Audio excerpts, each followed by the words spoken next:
Hi friends, this is Hari. Cinema bus அப்டேட்டில் ஒரு சூப்பர்பான ஒரு அப்டேட்டோடு வந்திருக்குங்க. பேக் டு பேக் அப்டேட்ஸோட ஃபஸ்ட்டு கூலி படத்தோட அப்டேட் பார்த்தணும்.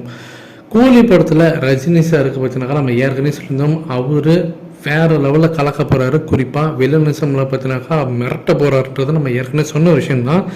இதில் இப்போ கூடுதலாக விஷயம் ஆடாப்பாக இருக்க விஷயம் என்ன அப்படின்னாக்கா, ரஜினி சாருக்கு இந்த படத்தில் 2 முகம் இருக்குது.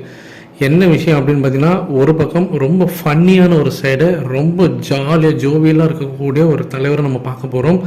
நீங்கள் பேட்டையில் கொஞ்சம் நீங்கள் அதை பார்த்துருக்கலாம். பேட்டையிலலாம் ஃபஸ்ட் ஹாஃப் வரைக்குமே கூட அவர் அந்த மாதிரி தான் இருப்பார். அதே போல் இப்போ அடுத்தது இன்னொன்று முகம் கூலியில் அப்படின்னு பார்த்தீங்கன்னாக்கா வில்லன் ரோல்.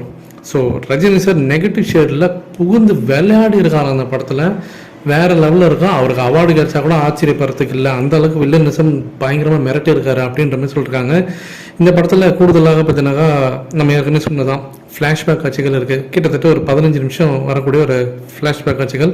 அதில் தான் அவர் எப்படி கேங்ஸ்டராக மாறினார். கிட்டத்தட்ட பாட்ஷா படம் மாதிரி தான். அந்த ஃப்ளாஷ்பேக்கில் தான் தெரியும் அவர் எப்படி ஒரு கேங்ஸ்டராக மாறினார் அப்படின்னு சொல்லிட்டு. அதில் ரஜினி சாருக்கு ரொம்ப யங் லுக்காக இருக்கும்.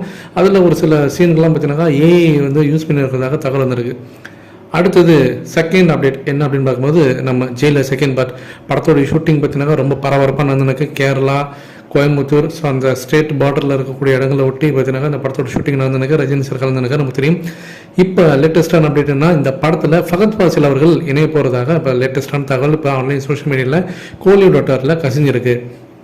ஏற்கனவே இந்த படத்தில் எஸ்.ஏ. சூர்யா அவர்கள் நடிக்கிறார் நமக்கு தெரியும். அவர் தான் இந்த படத்தில் உள்ள one of the villain role அப்படின்ற மாதிரி நம்ம பேசினோம். இப்போ ஃபகத் ஃபாசில் அவர்களும் இந்த படத்தில் நடிக்கிறாரு அப்படின்ற மாதிரி தகவல் வந்திருக்கு. இவர் இந்த படத்தில் வில்லனாக வரப்போறாரா, புஷ்பா படத்தில் வர மாதிரி ஒரு வில்லனாக வரப்போறாரா, இல்லை வேட்டையன் படத்தில் வர மாதிரி ரஜினி சாருக்கு ஒரு தோழனாக வருவாரா அப்படின்றதான் $1 மில்லியன் கேள்வியாக இருக்குது. இதை பற்றி உங்களோட கருத்துக்கள் என்ன அப்படின்றது கீழே சொல்லுங்க ஃப்ரெண்ட்ஸ்.